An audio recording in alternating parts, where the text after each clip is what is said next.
Israël, on va en parler justement puisque hier soir, la Knesset, on vous en parlait, le Parlement israélien a adopté une loi très controversée qui rétablit la peine de mort pour les terroristes. On va en parler tout de suite dans les clés de l'info avec Cécile Galluccio.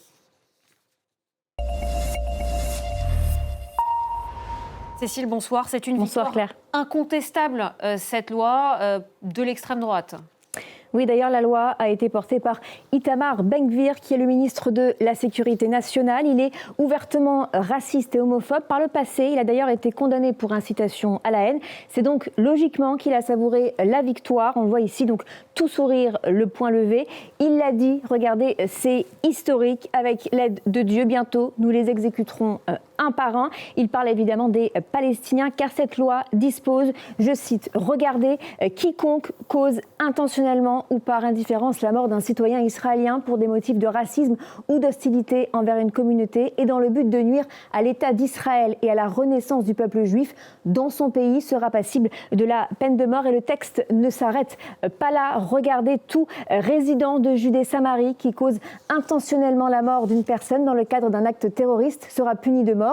Et de cette seule peine, Judée-Samarie comprenait la Cisjordanie et résident comprenait tout ce qui n'est pas citoyen ou résident israélien, c'est-à-dire les Palestiniens. Et dans les faits, comment cette loi va se traduire ? Déjà, Israël inscrit dans le marbre que les terroristes ne sont que des Palestiniens et ne peuvent pas être des Israéliens. Or, c'est faux, notamment en Cisjordanie où les colons perpétuent régulièrement des attaques terroristes. Ça veut dire aussi que de manière officielle, l'État hébreu ne reconnaît plus l'État de droit. Alors, qu'est-ce que l'État de droit ? C'est un système où la loi est la même pour tous. On le voit donc juste ici. C'est une condition, c'est marqué encore ici, de la démocratie. D'ailleurs, Israël se vante régulièrement d'être la seule démocratie du Moyen-Orient. Ce qu'il faut savoir, c'est qu'en Cisjordanie, contrairement aux colons qui, eux, sont jugés par des tribunaux civils, les Palestiniens sont jugés par des tribunaux militaires qui fonctionnent donc différemment. Souvent, les procès ont lieu en huis clos, les témoignages ou les preuves ne sont pas toujours rendus publics.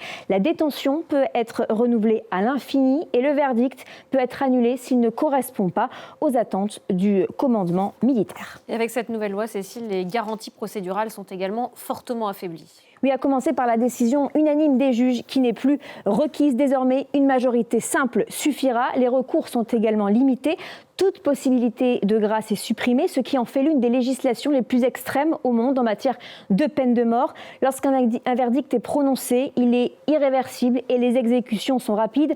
90 jours après le verdict, renouvelable une seule fois, donc maximum 180 jours, c'est-à-dire 6 mois. On parle donc ici de pendaison. Pour rappel, les tribunaux militaires affichent un taux de condamnation de plus de 90%. Désormais, la balle est dans le camp de la Cour suprême qui doit maintenant trancher. Et est-ce que la peine de mort existait déjà en Israël ?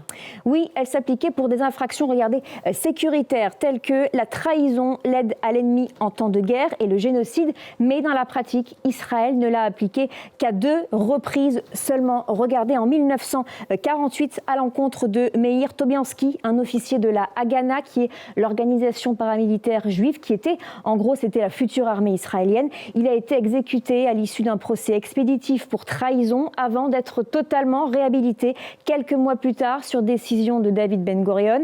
Deuxième exécution en 1962, Adolf Eichmann, haut dignitaire nazi, organisateur de la déportation des Juifs d'Europe dans le cadre de la solution finale. Alors en fait, lui, c'est Meir Tobiansky.